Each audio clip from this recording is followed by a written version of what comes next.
still July. It's amazing. July is like dragging on, which is perfect because I don't want the summer to leave us. Oh, we had a busy few days.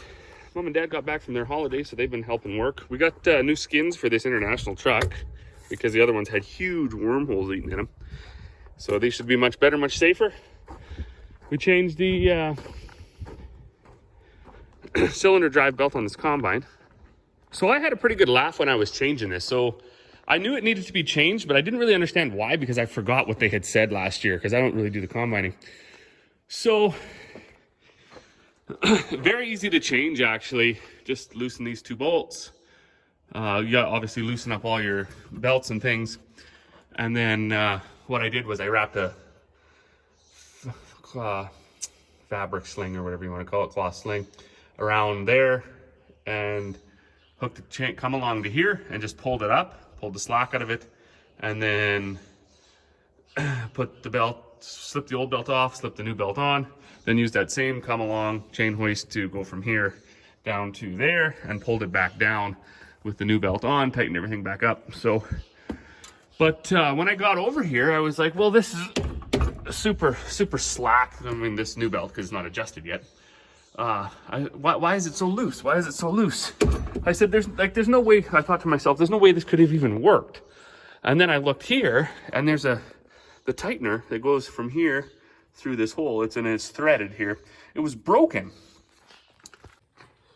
So right there, I was obviously like, well, how did this even work? But then when my dad got back from his holiday, I was like, well, how did it even work? And he said, well, it didn't work, actually. It broke on the last round.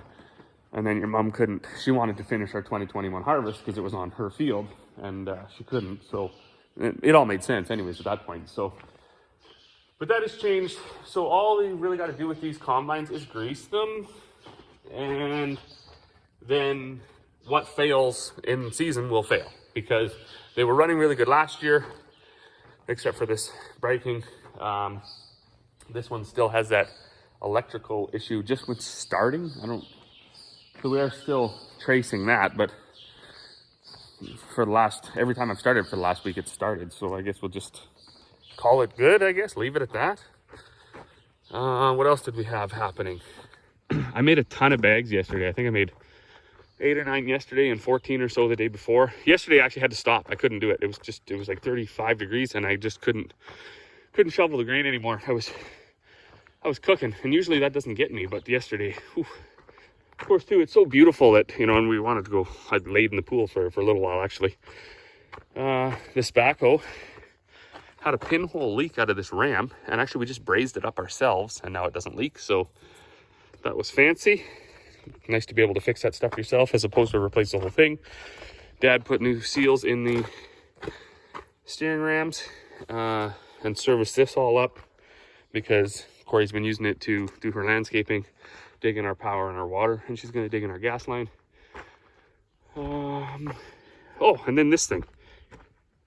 Halfway through making bags, not yesterday, the day before, we had a bearing failure. So I came over here. Oh, that collar fell off anyways. I came over here and I sprayed some lube on these chains, like those double chains in here. And actually it started steaming. So those chains were boiling hot and wrecked. Of course, they've been on there for over a year. And I mean, I oil them and grease them all the time. It's just they don't last because this gets a lot of work. But this chain right here, or sorry, this bearing was actually broken. So yesterday was a wash the mill day, so it got washed, and or sorry, the day before, I washed it all up and serviced it all up. I changed those two chains, changed that bearing, and then moved it back over here to make some more bags. As for today though, bins, oat bins, and wheat bin and barley bins. You can see the doors are open, which means they're empty. We do like to get them down every once in a while, get them down, shovel them out, make sure all the grain around the bottom is good. All the grain we put in there is dry anyways, so it's usually, well, it's never been an issue. But you get down and shovel it all around, make sure it's all good, then top them back up.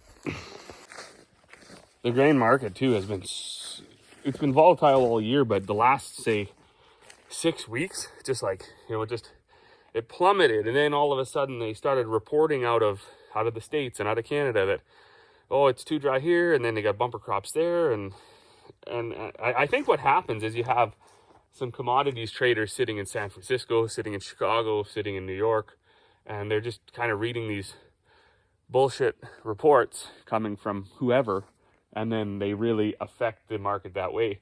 Now, I am kind of a free market guy, I will admit that. However, I do not think that when you start horsing around with food production and people's food, you should be able to speculate and go short and long and bullish and bearish and all sorts of stupid shit. What exists, exists. What's in the bin is in the bin. Stats Canada and the USDA really need to forget about projections. There's really nothing the blooms can tell you today that will matter in a month, because if it doesn't rain again, it's going to be vastly different than if we get the rain they're predicting for tonight and tomorrow. Our crops are just starting to fill. Our stuff does look pretty good. I expect, my dad doesn't think there is, but I expect there's yield damage from the heat.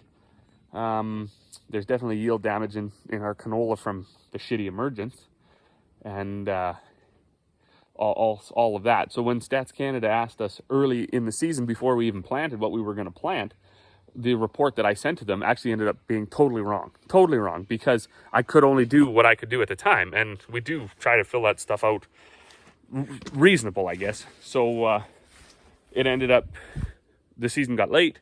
The land that we wanted to put the wheat on was not ready, so we put the wheat on other land, right down to the point where some of the land that we had fall applied anhydrous to didn't even get the crop it was supposed to, because we wanted to get the crop in. We'd need to get the crop in our area before June. So we seed up to June 5th, but I mean, at that point, it's just a Hail Mary, right? Crop insurance gives you up to about the 15th, I think, of June. Don't quote me on that. But I mean, almost everybody that's a realistic individual admits that that's not the best way to do it. And generally that crop stays out or is worthless because it freezes or it doesn't mature in time. So anyways, that's my little bit of rant on that. Other than that, I'm going to fire up this tractor. I'm going to get my auger hooked up, and I'm going to fill up my feed bins today. These tractors also got oil changes the other day, back on July 13th. Funny enough, the last time the oil was changed in these tractors was July 13th last year. So we kind of run them on hours, or this one gets it a little more frequently because up until now, it was the one that was always running the mill. So it's quite dusty, sucking in all that grain dust. But now that I got my telehandler, and it's way easier to get in and out of the telehandler than it is to get in and out of the 4440, I just, I put that one on the mill, and then kind of a 50-50 thing, so. But for now, I better find some mittens and hook up my auger.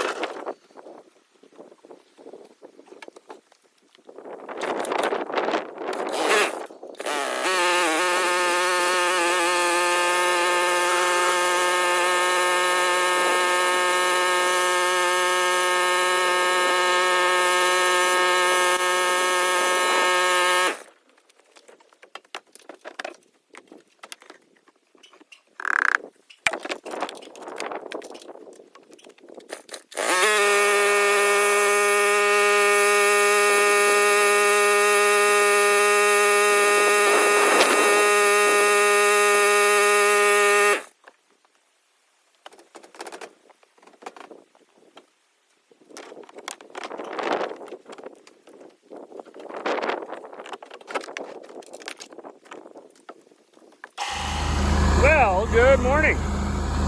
Back at her. So yesterday was a holiday. It wasn't a holiday for us though. It was moving barley day, and we're still moving barley. See, I got a pile over there to clean up. That's fun. I got my 4,000 bushel bin cleaned out yesterday. So what we're doing is we're taking all the bin bottoms. So there's a bunch of bins with, well, actually that bin was full, that tiny little guy, but there's this 5,000. There's only whatever 1,000 bushels left in it. That 12,000 bushel bin, it's about half full. So we're gonna take all the barleys and we're gonna put them into this 10,000 bushel bin. Should fill this up, and then all the barley will be in one bin. All of last year and the year before's barley that we didn't sell. That takes quite a bit. So, you know, we can either line up our Super Bee and fill it all up at once and then try to get it over the swing. We usually just use the single axles and a little bit easier to move around the yard. Last week we did some work on our John Deere combines. We loaded out some molasses, so there'll be a few clips of that in here. Our sunflowers are finally starting to open up, so this is the whole reason we wanted them. They're still pretty short, and I don't understand the uneven emergence, like things like this. And that one over there. And then you got some that are actually maybe 5 feet tall and got the flowers open. So have to do some research into that. Hopefully everybody survived yesterday. We got shut down, so it was like a huge wall of water rained like 2/10 of an inch in like a minute. It was just like a wall of water. You could actually see it. I put it up on TikTok there. It was pretty interesting. So this morning, that's why that barley's over there on the pile. There was I had to flush everything out, because one thing you don't want to do is put any water or tough grain or anything like that in the bottom of a 10,000 bushel bin. So bins unload from the top, as you can imagine. When you stick the auger in there and you start augering, it doesn't empty from the bottom. Like the stuff on the bottom is the very last stuff you're going to get. The stuff at the very top, that goes down and gets in there. So if you start to, I've only got about 3 single axle loads in here, which this box actually holds about 600 bushels. So say there's 1,800 bushels in there, that's only like a cone. It hasn't even really started to go up the walls yet. So all of that is going to be the last 3 loads that come out of there. So if you start to put tough grain in there, or you got a big, damp spot of grain, or say the corners of the truck, the water yesterday got in there, you would be setting yourself up for disaster. So all of our bins have temperature tables in there that can tell us if the grain's getting hot or whatever. But if you start to put water in there, you know that's going to happen. Like it's not even a maybe. It will happen for sure. So another thing that was good fun yesterday, in my mad rush to get everything put under a roof while it was raining, I went cruising into my big machine shed, and I was watching the passenger side to make sure I didn't clip the stairs on the 9750 combine, and I caught my mirror on the 9610 combine on the other side. So no damage to the combine, however I just ripped that mirror right off of this truck. So thankfully I know that the good people at Princess Auto, they have the mirror that I need. And I know that because the mirror on the other side I also smashed off. I think that was last year's smashed off mirror. So it's okay to smash mirrors off and you don't have to wash them. Right? If you have a mirror on your vehicle for a long time, you're most likely going to have to get some Windex or some glass cleaner and wash it. If you just smash it off and buy a new one, then it's clean.